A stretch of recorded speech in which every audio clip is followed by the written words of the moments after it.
नहमदुहु व नस्तईनुहु व नस्तगफिरुहु व नुमिनु बिही व नतवक्कलु अलैहि व नऊज़ु बिल्लाहि मिन शुरूरि अनफुसिना व मिन सय्यिआति अमालिना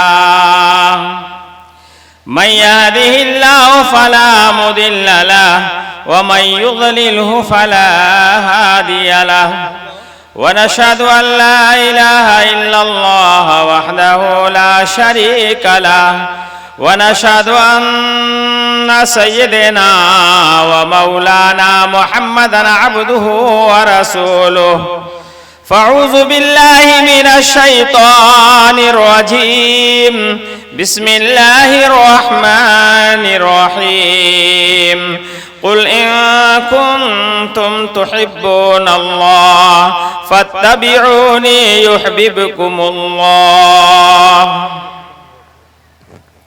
सदक़ल्लाहुल अज़ीम। भाई पहुँचे बुलंदी को अपने कमाल से, खोल दिया अंधेरियों को अपने जमाल से, बलगल उला बिकमालिही कशफत दुजा बिजमालिही हसनत जमीउ खिसालिही सल्लु अलैहि व आलिही हस्बी रब्बी जल्लल्लाह। बिस्मिल्लाहिर रहमानिर रहीम हस्बी रब्बी जल्लल्लाह मा फी कल्बी गैरुल्लाह। प्यारे मोहम्मद सल्लल्लाह, बोलो जरा सब सल्लल्लाह। प्यारे मोहम्मद सल्लल्लाह सल्ले व सल्लिम या अल्लाह ला इलाहा इल्लल्लाह ला इलाहा इल्लल्लाह। इसकी सदा गूंजनी चाहिए, कलमा की सदा जरा जोर पिंडाल से थोड़ा और ऊपर तक जाए, तब आसमान तक जाए।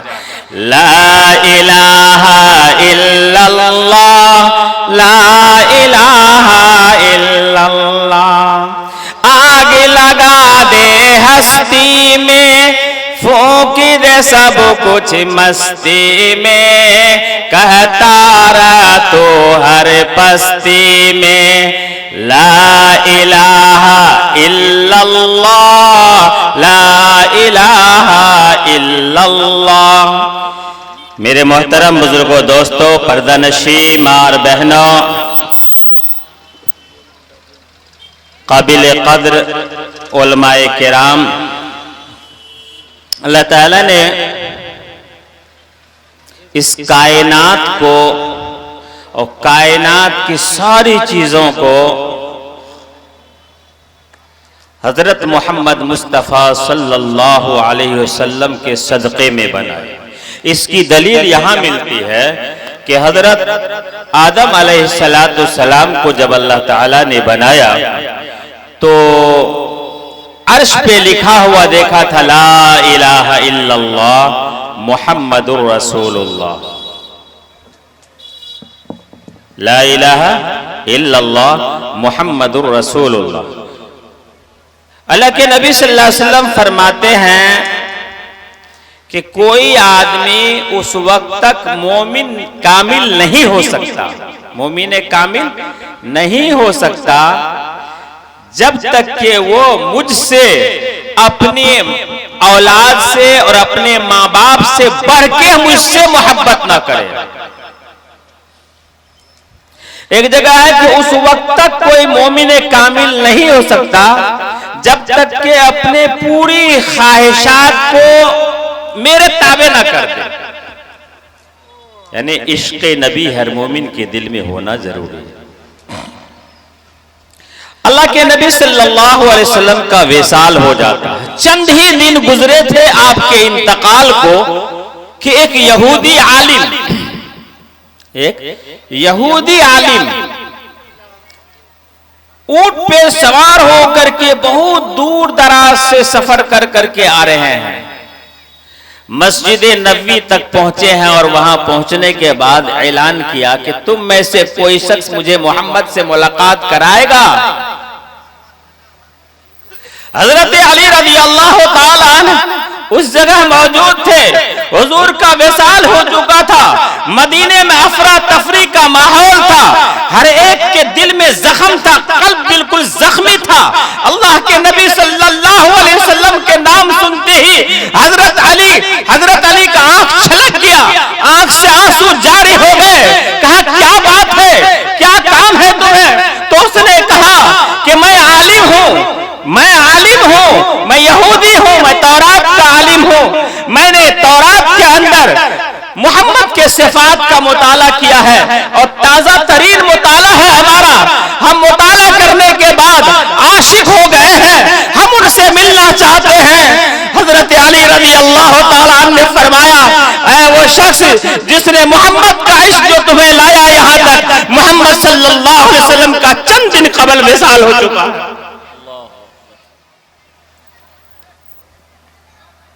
वो यहूदी आलिम रोने लगा और कहने लगा कि क्या तुम उनकी औलाद से मिलवा सकते हो?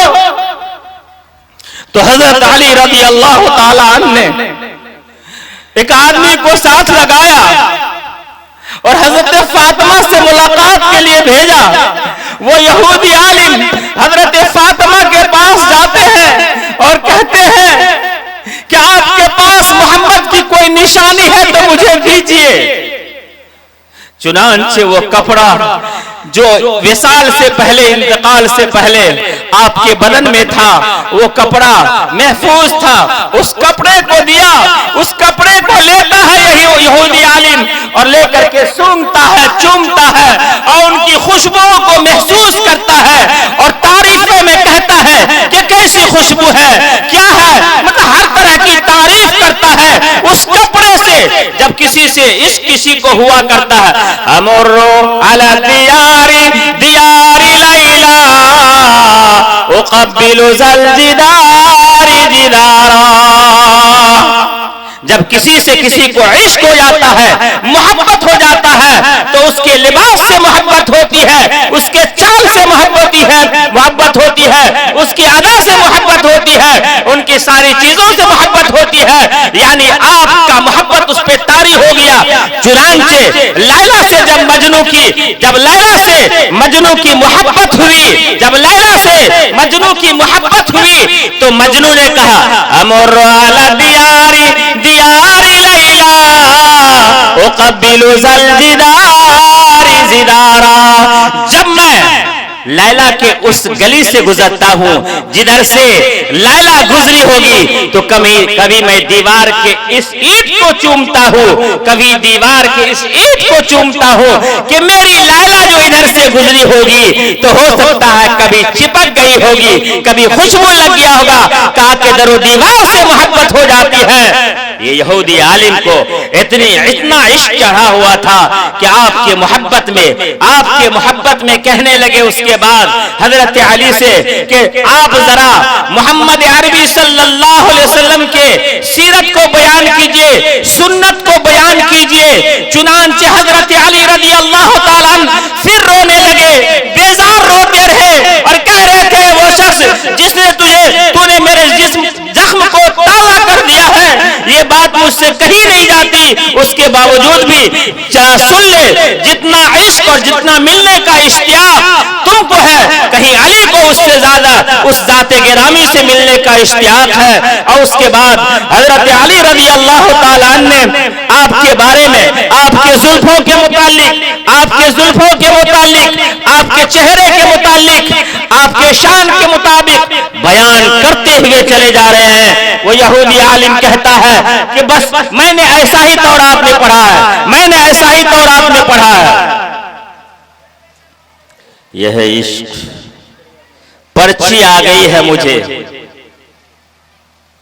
चतुर्वेदी को तो आप लोग 1.5 घंटा सुनते हैं, लेकिन जहां से इस्लाह उनको 15 मिनट वक्त देते। अफसोस हो गया, जलसा में ये रंगीनी आ गई है चतुर्वेदी। परसों के चतुर्वेदी को मैंने देखा 1.5 घंटा बोल लिया, पर्ची पे पर्ची दिया जा रहा, बात नहीं छोड़ते हैं। और हम लोगों की इस्लाही बातचीत होनी थी। हज़रत मौलाना नौमान साहब 15 मिनट बोले और 10 मिनट मैंने बोला। हजरत गिरामीन को यहाँ पर पर उसी पर जोश आया और अल्लाह ने मौलाना ज़ियाउल्लाह साहब के मैयत में रंग लाया, इत्तेफाक और इत्तेहाद का माहौल हो गया। जलसे के रूह को तो गायब करवा देते हैं। जरा बातचीत करने दीजिए हम लोगों को, बातों को सुनिए। मैं इश्क़े रसूल की बात कर रहा हूं। एक वाकया सुनाया, दूसरा वाकया फिर सुनाता हूं। हजरत अनस रज़ी अल्लाह ताला अन्हु की रिवायत है, हजरत अनस की रिवायत है। एक यहूदी है जिसका नाम जलबीब है। क्या नाम है? वो सोने वाले, दिन में भी सोते हैं। हाथ को छोड़िए, ये हाथ बांधना छोड़िए। क्या नाम है? जरा जोर से बोले मलमजमा तो समझेंगे बेदार। जलबीब क्या नाम है? और उसके बेटा का नाम है बहबीब। जलबीब ने अपने बेटे को तमाम राज बताया था, बड़ी मोहब्बत करता था, सरदार था अपने कौम का। एक दिन उसका बेटा बहबीब बाप के खजाना को खोला तो देखता है कि उसमें एक डिबिया है, डब्बी है, डब्बा है, और उस डब्बे के ऊपर सुर्ख मोती से उसका महर लगा हुआ है। मुश्क का महर है, सुर्ख मोती जड़ा हुआ है। इसको देख करके वो पागल हो गया कि आज सारे खजाना का राज मेरे बाप ने मुझे बताया, लेकिन इस डब्बी के अंदर क्या है मुझे नहीं बताया। उसे शौक सा लगा और वो इस फिराक में रहा कि मैं इसके राज को जानूं, मेरे वालिद ने इसके राज को मुझे क्यों नहीं बताया। चुनांचे उबलता हुआ गुस्सा में अपने बाप के पास आता है और कहा क्या आपने मेरे साथ ऐसा किया वैसा किया, अपने सारे राज की बातें बताई, लेकिन उस डब्बे के अंदर क्या है आज तक आपने नहीं बताया। चुनांचे बाप ने उसे सब्र दिलाया, डब्बे को बंद रखा। तो उसने बाप ने कहा कि जब तुम इस लायक हो जाओगे मैं इंतजार में हूं, पढ़ लिख करके इसका जरा गौर कीजिएगा। ओ भाई गौर करो, ओ नौजवानों गौर करो, गौर से सुनो, जितने बाप हो गौर से सुनो, जितनी माँ है गौर से सुनो। तुम्हारी बेटी तुम्हारे हाथ से न फिसले, तुम्हारा बेटा तेरे हाथ से न फिसले, जरा गौर से सुनो। उसने कहा कि मैं तुम्हें पढ़ा लिखा रहा हूं, जब तुम तालीमी एतबार से मजबूत हो जाओगे, तालीमी एतबार से मजबूत हो जाओगे तो मैं इस डब्बी का राज तुम्हें बताऊंगा। ये सबक है हमारे लिए कि आज उलमाए किराम, तंजीम के जिम्मेदार आज तालीमी बेदारी है ना लिखा हुआ, तालीमी बेदारी की बात कर रहे हैं, मकातिब को चलाने की बात कर रहे हैं, मदारिस को चलाने की बात कर रहे हैं। न माँ को समझ में बात आ रही है, न बाप को समझ में बात आ रही है कि पहले अपने बच्चे को बुनियादी तौर पर दीनी तालीम से इतना आरास्ता कर दो कि उसका ईमान पुख्ता हो जाए, फिर वो ईरान जाए, तुरान जाए, दिल्ली जाए, पंजाब जाए, कहीं भी जाए, लाख कोशिश करने वाला कोशिश कर लेगा इनके ईमान को डगमगाना।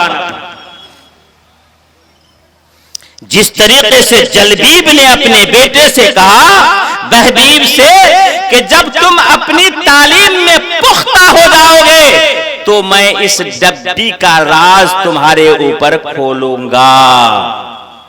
ऐसी तरीके से है मेरी नौजवान माँ और बहनों, ऐ मेरे नौजवान, ऐ मेरे भाइयों, माँ और बहनों, आप भी आज तय कर लो कि आज तालीमी बेदारी के सिलसिले में जितनी भी बातें हो रही है, यूट्यूब पर बेटी को गैरों के साथ निकाह हुए देखते हुए बाप पांव पे गिर रहा बेटी के कि बेटी लौट जा, जरा मान जा, मान जा, जरा लौट जा। जिसने कलेजे से लगाया, अरे जिसने सीने से लगाया, जिसने बच्ची को दौलत से भी ज्यादा पर्दे में रखने की कोशिश किया, जिसने कॉलेज तक पहुंचाया, आज वो बाप कदम पे लौट रहा है कि आजा बेटी, आजा लौट जा। बेटी कह रही है कि हरगिज नहीं, मैं तो कोर्ट में बयान दे रही है कि मैं उसी के साथ रहूंगा। सोहबते सालेह कुनदे सालेह तोरा, सोहबते तालेह कुनदे तालेह तोरा। अरे अच्छों की सोहबत तुम्हें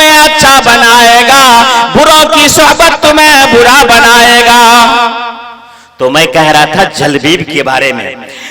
एक दिन जलबीब किसी काम में मशगूल था, उसका बेटा मौका मुनासिब समझा और वहां से निकला। अरे इश्क़े रसूल को जरा देखो। वहां से निकलता है और निकलने के बाद उस डब्बी को खोला। उस डब्बी को खोला तो देखता है ला इलाहा इल्लल्लाह मुहम्मदुर रसूलुल्लाह। उस डब्बी में पर्ची पर लिखा हुआ था, उस डब्बी में पर्ची पे लिखा हुआ था मोहम्मद अरबी सल्लल्लाहु अलैहि वसल्लम के सिफात लिखे हुए थे। चुनांचे वो लड़का जिस वक्त इसको पढ़ता है दीवाना हो जाता है, इश्क में डूब जाता है, मोहम्मद के इश्क में डूब जाता है। किसी ने तारुफ न कराया, किसी ने जान पहचान न कराया, बल्कि उस पर्ची को देख करके समझ गया कि ये कोई ऊंची हस्ती है जिससे मेरे वालिद मुझे छुपाना चाहते हैं और ये चाहते हैं कि मैं जब अपने गैरों के मजहब में गैर मजहब की तालीम हासिल करके आऊं तो इससे नफरत करने वाला बन जाऊं, इसलिए ये छुपा के रखा है। मेरे दिल में तो इश्क हो गया। चिल्लाया उसने। उसकी मां दौड़ी हुई आती है और बेताब हो जाती है, इतने में बेहोश होता है। जलबीब आता है। जलबीब ने पूछा क्या हुआ? जब होश संभाला तो ये बहबीब कहता है कि मैं इश्क रसूल में पागल हूं, मैं इश्क रसूल में पागल हूं, मोहम्मद की तलाश में हूं। चुनांचे उसके बाप ने इसे मारना शुरू किया, कूसना शुरू किया। इतना मारा कि वहां कई लोग आए, इनका नाम मुझे याद है लेकिन जल्दी करता हूं। कई लोग आए, काब इब्ने अहबार आए, दीगर लोग आए और उन्होंने समझाया बुझाया क्यों मारते हो। उसने कहा कि इसने इतना बड़ा जुल्म किया है कि मार तो मार किया, कत्ल के काबिल है। इसने अपने पुराने मजहब को छोड़ा है, मोहम्मद के इश्क को अपने अंदर डाला है। उस बेटे ने कहा कि चाहे मुझे तुम मार डालो, चाहे मुझे कुछ कर दो, हमें तो इश्क की मोहब्बत है। आज मेरे भाई जलबीब ने जो काम किया था, आज हमारे अंदर भी ये काम हो। आज बाप का बेटा खो जाए, बेटी खो जाए, उससे कबल उस पर हिफाजती दस्ता तैयार रहनी चाहिए। लेकिन देखो इश्क रसूल, मैं इश्क की बात बता रहा हूं। बहबीब को कितना इश्क हुआ, बहबीब को कितना इश्क हुआ और इतना इश्क हुआ कि जान देने के लिए तैयार है। हजरत बिलाल हबशी रज़ी अल्लाह ताला अन्हु, हजरत बिलाल हबशी रज़ी अल्लाह ताला अन्हु को मक्के के गली में घसीटा जा रहा है, धूनी दिया रे। लेकिन कहा करते थे चाहे दम निकल जाए यो बिलाल कहते थे, मेरे मुंह से निकलेगा ला इलाहा इल्लल्लाह। वाकया बहुत मैं मुख्तसर करता हूं। कहना यह है कि हर मोमिन के दिल में इश्क रसूल होना जरूरी है। हजरत अनस की रिवायत है, हजरत अनस कहते हैं कि अल्लाह के नबी सल्लल्लाहु अलैहि वसल्लम मस्जिद नबवी से निकल रहे। किस मस्जिद से बाबू किस मस्जिद से? देखिए जरा ध्यान से सुनिए, काम करने वाले आप ही लोग बनिएगा। हजरत अनस रजी अल्लाह ताला अन्हु फरमाते हैं कि अल्लाह के नबी सल्लल्लाहु अलैहि वसल्लम मस्जिद नबवी से निकल रहे हैं। एक देहाती आदमी आ रहा है, सामने है, सवाल धड़ल्ले से कर रहा है, ऐ अल्लाह के नबी सल्लल्लाहु अलैहि वसल्लम। कौन सा सवाल किया चच्चा? गोल टोपी वाले कौन सा सवाल किया था? आप भी किसी गांव के अच्छे आदमी लग रहे, इधर देखिए, लेके जाइए पैगाम। अल्लाह के नबी सल्लल्लाहु अलैहि वसल्लम कयामत कब आएगी? धड़ल्ले से सवाल किया, कयामत कब आएगी? तो अल्लाह के नबी सल्लल्लाहु अलैहि वसल्लम ने पूछा है वो शख्स जो तू कयामत के बारे में पूछ रहा है, कयामत के लिए कौन सी तैयारियां कर रखा है? उस शख्स ने कहा, अल्लाह के नबी सल्लल्लाहु अलैहि वसल्लम, बेशक हमारी नमाज इस लायक नहीं कि मैं कहूं मैं कयामत में कामयाब हो जाऊंगा, बेशक मेरे रोजे इस लायक नहीं कि मैं अपने रोजा पर दावा करूं। जौन सी इबादत के बारे में कहा जाए, मैं किसी इबादत में इतना पुख्ता नहीं हूं कि मैं दावा करूं कि तैयार कर रखा हूं, तैयारी है अल्लाह के नबी सल्लल्लाहु अलैहि वसल्लम। मुझे एक तैयारी है, मेरे दिल में अल्लाह और उसके रसूल की मोहब्बत भरी। अल्लाह के नबी सल्लल्लाहु अलैहि वसल्लम ने फरमाया कि इंसान कल क़यामत के दिन उसी के साथ उठाया जाएगा जिसको दुनिया में जिससे इश्क हो। कहिए अल्लाह ताला हमें इश्क के मोहब्बत में डुबो दे। हर दिल में मोहम्मद सल्लल्लाहु अलैहि वसल्लम का इश्क हो। अरे बोलो भाई, इश्क के नबी में डूबे हुए हो। कौन सा इश्क? कौन सा इश्क? वो इश्क जो काम करे, वो इश्क नहीं जिस इश्क ने लैला की तलाश कराया था। एक दफा लैला ने अपने खादमा के मार्फत, ओ माँ और बहनों जरा सुनो गौर से, चेमिया गोई मत करो, अपने नौकरानी को हाथ में कुछ तोहफा दिया और कहा जाओ मेरे लैला को दे आओ, जाओ मेरे लैला को दे आओ। जब खादिमा ये तश्त लेकर के आगे बढ़ी इस मजमा में, तो उसमें तो लैला का तोहफा था ना, तो एक के बजाय 10 मजनू वहां पैदा हो गए। सब लैला लैला का रट लगा रहा, लैला लैला का रट लगा रहा, लैला लैला का रट लगा रहा। अब खादिमा घबरा गई और असल से बढ़ के नकल होता है, असल से बढ़ करके नकल होता है। ये नक्काल आगे बढ़ गया, असल तो अपनी चाल में चल रहा था और नक्काल ने और ज्यादा झूमना शुरू कर दिया। तो खादिमा ने उस नक्काल को दे दिया, तोहफा दे दिया। दूसरे दिन फिर लैला बोली खादिमा से कि जा मेरे मजनू को तोहफा दिया। तो खादिमा ने कही कि मैं तो मजनून को पहचानने में बेबस हूँ, वहां तो एक के बजाय 10 मजनू होते हैं, मैं किसे तोहफा दूं, मैं किसे तोहफा दूं। चुनांचे लैला ने छुरी और तश्त ढक करके खादिमा के हाथ में दिया, कहा जा और कह देना कि तेरी लैला ने तेरे जिस्म का गोश्त काट के मांगा है, तेरी लैला ने तेरे जिस्म का गोश्त काट के मांगा है, जा मेरे मजनू से मांग लेना। चुनांचे खादिमा चली मजमा में, वहां झूमने वाले लैला के याद में बहुत सारे थे। जब वहां पहुंचे सब झूम रहे हैं, तो कहा कि भाई कौन है मजनू? कहा मैं हूं मजनू। कहा कि लैला ने जिस्म का गोश्त मांगा है। अब पीछे हटना शुरू हो गए, अब पीछे हटना शुरू हो गए, सबकी गिनती लेनी शुरू कर दी इसने। और पहुंचते पहुंचते असली मजनू के पास जब पहुंचे तो कहा लाओ लाओ लाओ तश्त लाओ और छुरी लाओ जरा से, और लिया और कहा काटो। कहा अच्छा ये बताओ मेरी लैला ने जिस्म का कौन सा हिस्सा मांगा है? अरे उंगली मांगा है कि बाजू मांगा है कि हथेली मांगा है, कौन सा हिस्सा मांगा है? जरा ये तो बताओ, मैं उनकी मर्जी के तहत गोश्त काट के दूं। तो खादिमा ने कहा कि मुझे तो जिस्म के हिस्से का नाम नहीं बताया है, गोश्त का कहा जा पूछ के आओ। मेरे दोस्त बुजुर्गों, ये है हकीकी आशिक। आज तो मोहम्मद के नाम पे झूमने वाले, शोर मचाने वाले, जुलूस निकालने वाले, नाम को जपने वाले तो बहुत है, लेकिन असली इश्क, असली मोहब्बत का आशिक कौन होगा?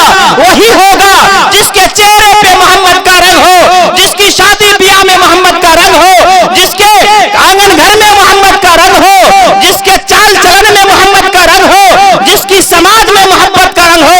अल्लाह के नबी सल्लल्लाहु अलैहि वसल्लम और सहाबा किराम का मामूल था कि नफरत को इस तरह से, बुग़्ज़ को इस तरह से, हसद को इस तरह से मदीने के बाजार से, मदीने के शहर से खत्म किया था कि फिर खुशबुएं आ रही थी। कोई भी शख्स ऐसा नहीं था जो अपने भाई से सलाम किए बगैर गुजरता था, कोई भी शख्स ऐसा नहीं था जो अपने भाई पर कुर्बान जाने के लिए तैयार नहीं था, कोई भी शख्स ऐसा नहीं था जो अपने भाई से 3 दिन से ज्यादा बोलचाल बंद करने के लिए तैयार था। हत्ता के इशारे कुर्बानी का जज्बा भी था, एक दूसरे को मदद करने का जज्बा भी था। जंगे ओहद के अंदर तरस रहे हैं, तड़प रहे पानी के लिए, लेकिन अपने भाई को जब पानी बराता, कहता है मेरे से ज्यादा मुस्तहिक अब्दुल सत्तार साहब है। मैं अब्दुल सत्तार साहब के पास जब जाया आता है तो कहते हैं अब्दुल वहाब साहब है, रमजान है, एक दूसरे पर तरजीह दिया करते थे। आज कौन सा माहौल हो गया कि एक छोटे से ओहदे को पाने के लिए नाक के खातिर पूरे माशरे का बिगाड़ हम पैदा कर देते हैं। ये भी जानते हैं अल फितनतु अशद्दु मिनल क़त्ल। एक औरत है जंगे ओहद के मौके से बेताब भागी चली जा रही है, जंग के तरफ बेताब भागी जा रही है। रास्ते में एक आदमी ने खबर दिया तेरे वालिद का इंतकाल हो गया, फिर भागी जा रही है। कहा तेरे बेटे का शहादत हो गया, फिर भागी जा रही है। कहा तेरे शहर का शहादत हो गया। जब आखिर तक पहुंचती है उस वक्त तक सांस नहीं लेती है जब तक कि मोहम्मद सल्लल्लाहु अलैहि वसल्लम के चेहरे अनवर को खुद से न देख लेती है। जब मोहम्मद सल्लल्लाहु अलैहि वसल्लम के चेहरे अनवर को देखती है तो कहती है कि फुस तो मैं कामयाब हो गई, मुझे न बेटे का गम, न शहर का गम और न बाप का गम, न खानदान का गम। अरे इसके अंदर तो इश्क रसूल था, मोहम्मद सल्लल्लाहु अलैहि वसल्लम बाकी है तो सब कुछ है। ऐ लोगों, मैं इस देश से पैगाम देना चाहता हूँ, पैगाम देना चाहता हूँ बिहार की हुकूमत को, हिंदुस्तान की हुकूमत को। क्या लोगों, ये मुल्क जमहूरियत है, यहाँ हमें जीने का हक है, हमें इश्क रसूल है। एक मोहम्मद सल्लल्लाहु अलैहि वसल्लम से इश्क है। मैं जमीयतुल उलमा जिला सुपौल के जानिब से, तंजीम आइम्मा सुपौल के जानिब से, इमारत शरिया सुपौल के जानिब से, इस मजमा के जानिब से मीडिया वाले को मुखातब हूँ कि मैं मुखातब हूँ कि मधेपुरा जिला के कुमारखंड प्रखंड में क्या कहते हैं वो लक्ष्मीपुर गांव में जिस तरीके से लोगों ने मिल करके एक मजमा के शक्ल में मोहम्मद सल्लल्लाहु अलैहि वसल्लम के शान में तौहीन की है, उसने हम सबके दिल को ठेस पहुंचाया है। हम हुकूमत बिहार से मांग करते हैं जिस तरह से आप 4 आदमी को गिरफ्तार किए हैं, पूरी मजमा को गिरफ्तार कीजिए और उसको कड़ी से कड़ी सजा दीजिए ताकि हम लोगों के अंदर जो तकलीफ पहुंची है वो तकलीफ दूर हो। हम सब कुछ बर्दाश्त कर सकते हैं, गुस्ताखे रसूल को बर्दाश्त नहीं कर सकते हैं। हम तो भूखे रह सकते हैं, हम प्यासे रह सकते हैं, लेकिन मोहम्मद सल्लल्लाहु अलैहि वसल्लम के शान में गुस्ताखी करने वाली हुकूमत को भी बर्दाश्त नहीं कर सकते, चाहे जाए कि एक फर्द हो। चुनांचे हमारी दरखास्त है हुकूमत बिहार से आपने अपना काम शुरू किया है, इसमें और तेजी लावे। इसी तरीके से मैं आज इस स्टेज से मुखातब होकर के भारत सरकार से मुखातब हूँ कि आज हमें हमारे अंदर जुनैद और नासिर के नाम पर, मॉब लिंचिंग के नाम पर, तस्कर के नाम पर मेरे भाई दोस्तों आज हमें मार दिया जाता है, जला दिया जाता है, मार दिया जाता है और जला दिया जाता है। और मुजरिम को अगर पकड़ने की बात आती है तो लोग मजमा लेकर के मुजरिम का सपोर्ट करते हैं। ये हिंदुस्तानी भाईचारगी का अलामत नहीं है। ये हिंदुस्तान वो जगह है जिसने जुल्म को जुल्म कहा है, जिसने जुल्म को जुल्म कहा है, हक को हक कहा है। पंडित जवाहरलाल नेहरू भी ऐसा ही करने वाले थे, मौलाना मोहम्मद अली मुंगेरी भी ऐसा ही करने वाले थे। जब इनकी एकजुटता हुई, एकजहती हुई, हक पर उठे थे तो दुश्मन को ललकार करके इस देश से भगाया, आजाद भारत बनाया। जब आपस में टकराव होगा, एक दूसरे के ऊपर जुल्म और अत्याचार होगा, मेरे भाई बुजुर्गों दोस्तों, हमारा मुल्क बर्बाद हो जाएगा, हमारा मुल्क बर्बाद हो जाएगा। हमें अपने इस मुल्क से बड़ी मोहब्बत है, चुनांचे हम भारत सरकार से भी मांग करते हैं कि जुनैद और नासिर के कातिल को जल्द से जल्द गिरफ्तार किया जाए और उनके परिवार के लोग जो दुखी हैं, हैरान हैं, परेशान हैं, उनके लिए सब्र का जरिया बनाया जाए और उनके बच्चों के लिए इंतजाम किया जाए हुकूमत के जानिब से। हम इस स्टेज से ये पैगाम देते हैं, मीडिया वाले अगर सुन रहे हो तो मीडिया में डाले, हम तंजीम के जानिब से ये बोल रहे हैं। ऐ लोगों याद रखो, मैं इश्क़ रसूल पे बात कर रहा था। इश्क़ रसूल की हालत को देखो, इश्क़ रसूल की हालत को देखो कि एक सहाबी रसूल हैं, आपके सुन्नत से कितना उनको लगाव था। एक सहाबी रसूल हैं जो रूम फतह हुआ तो वहां पर गवर्नर बनाया गया, गालिबन हजरत अबू दरदा रज़ी अल्लाह तआला अन्हु हैं। मैं नाम से मशकूक हूँ, एक सहाबी हैं। वहां जाने के बाद दस्तरखान चुना गया, तहजीब वाला मुल्क था, मॉडर्न मुल्क था। आज तहजीब वाली जगह में, मॉडर्न मुल्क में हम जब जाते हैं ऐसे दस्तरखान पर अपनी टोपियों को खोलते हैं, दाढ़ियों को छिपाते हैं, लिबास को उतारते हैं। याद रखना, ये लिबास तोहफा है, ये दाढ़ी तोहफा है। वो खाना खा रहे थे, खाने में से कुछ दाने गिर गए, आपने उठा करके उसको खाना शुरू किया। खादिम ने कहा आप मुहज्जब लोग हैं, मुहज्जब अंदाज से खाएं। कहा यहाँ की तहजीब क्या है?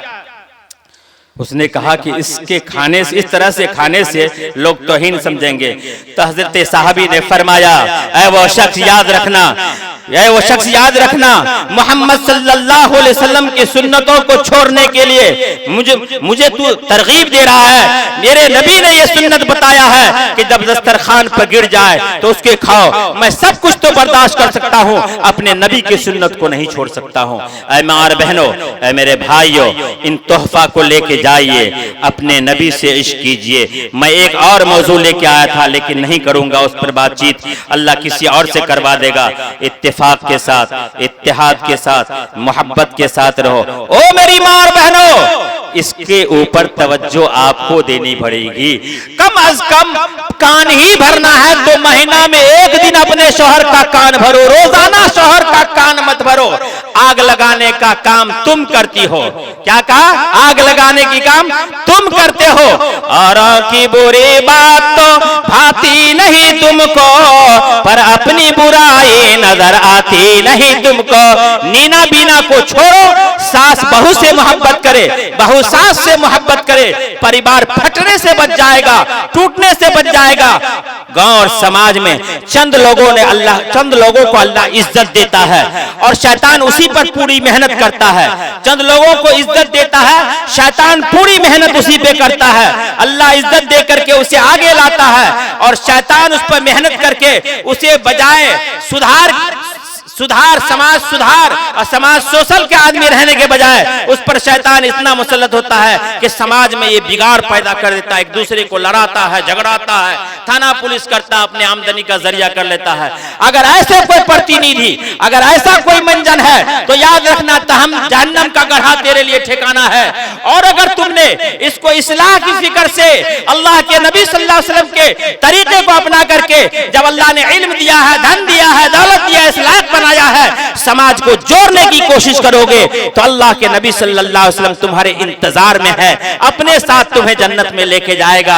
अल्लाह ताला हम सबों को कबूल फरमाए। साथ ही साथ मस्जिद के चंदे की बात आ रही है। हजरत मौलाना मुफ्ती सोहराब साहब अभी चंद दिन कबल एक वाकया बताए थे, मैं कुछ और नहीं कह करके वही वाकया आपके सामने रख देता हूं, शायद के बड़ों की बात है कबूल हो जाए। वो कह रहे थे कि बंबई में एक मस्जिद में ऐलान हुआ कि मस्जिद में आगे के हिस्से में खुला हुआ है, एस्बेस्टर देना है। चच्चा कौन सा ऐलान हुआ था? वो कुर्सी वाले, काली टोपी वाले, ढिठाई के साथ सो रहे कुर्सी पर बैठ करके, हैं? कौन सा ऐलान हुआ था बताइए? हारब न मारब माझे रोटी गिलव, बाजा चढ़ गए छत पर और तब सो के दिखलाते हैं। देखो उतनारे तकबीर अल्लाह अकबर वाला हुआ। हजरत मौलाना मुफ्ती सईद साहब रहमतुल्लाह अलैह दारुल में जब मैं पढ़ रहा था तो एक वाकया सुनाए थे। कहा कि देखो लड़का सब गया घूमने के लिए और गन्ना किसी का तोड़ लिया, वो गन्ना वाला सबको खदेड़ा, भागे भागे आया, दारुल के गेट के अंदर घुसा, अपने रूम के अंदर घुसा, फिर तख्त के नीचे, चौकी के नीचे घुस गया, तब कहता था नारे तकबीर अल्लाह अकबर। खैर, तो उस मस्जिद में ऐलान किया इमाम साहब ने, उस मस्जिद में, ओ चच्चा सिर्फ ऐलान छूट जाएगा, चंदा नहीं दे पाइएगा। आप ही जैसे वाकया बता रहा हूं। तो मस्जिद में इमाम साहब ने ऐलान किया इस मस्जिद में एस्बेस्टर डालना है, इस मस्जिद में एस्बेस्टर डालना है, आप हजरात इसमें चंदा दीजिए। एक मियाँ बीबी रिक्शा चालक, बहुत गरीब, बहुत दिनों से पैसा जोग के रखा था मकान बनाने के लिए, एक झुग्गी में रहा करता था, मकान बनाने के लिए जोग के रखा था। बिल्कुल जोग के थोड़ा पैसा हुआ, लेकिन इतना पैसा था कि वो काम आ सके। चुनांचे असर से कबल, असर के वक्त में वो दोनों मियाँ बीबी उस पैसे को लेके आए और कहा कि मुअज्जिन साहब से कहा कि इमाम साहब कहाँ हैं? कहा क्या बात है? कहा एस्बेस्टर के लिए चंदा मांगे थे, वो चंदा देने आए हैं। मुअज्जिन हर जगह का जरा ठेठ होता है क्योंकि वो मुतवल्ली से मिला हुआ होता है, इमाम से भी बड़का समझता अपने आप को। मुअज्जिन ने उसे डांट दिया, भागो यहां से। चुनांचे कुछ देर के बाद जब इमाम साहब आए तो इमाम साहब ने से इन्होंने कहा कि ये रकम ले लीजिए। इमाम साहब को अब लगा कि फलना बाबू, फलना बाबू, फलना बाबू, फला ट्रस्टी, फला लोग, उतने बड़े जमींदार, मास्टर साहब, फला चिलान, ये कहेंगे कि चंदा का तहरीक चला है तो हम देंगे, तो हम देंगे। इस गरीब का हम अगर ले लिए तो हम कैसे होगा? तो लोग कहेगा कि इस गरीब से काम करवा लिया। लेकिन उसने कहा, हक के साथ कहा, ऐ इमाम साहब, ना ट्रस्टी से डरो, ना अमीर से डरो, किसी से मत डरो। तुमने चंदा का ऐलान मस्जिद में किया था, मस्जिद के नमाजी हम भी हैं, हमारा चंदा तुम्हें लेना, हमारा चंदा तुम्हें लेना होगा। हम घर बनाने के लिए ये रकम रखे हुए थे, लेकिन आपने ऐलान करके कहा, जैसे अभी मुफ्ती अमानुल्लाह साहब ने कहा था जन्नत का टिकट, मुझे पता नहीं है लेकिन जन्नत के घर का वादा जरूर है, टिकट नहीं जानते हम, हाँ वादा जरूर है। तो उस तरीके से इमाम साहब ने भी ऐलान किया था कि जन्नत में अल्लाह घर देगा। चुनांचे उसने कहा, दुनिया में तो इतने साल ऐसे गुजारिए लिए हैं झुग्गी झोपड़ी में, और गुजार लेंगे, जन्नत में तो कम से कम मियाँ बीवी को जगह मिल जाएगी, इसलिए ट्रस्टी के इंतजार में मत रहो।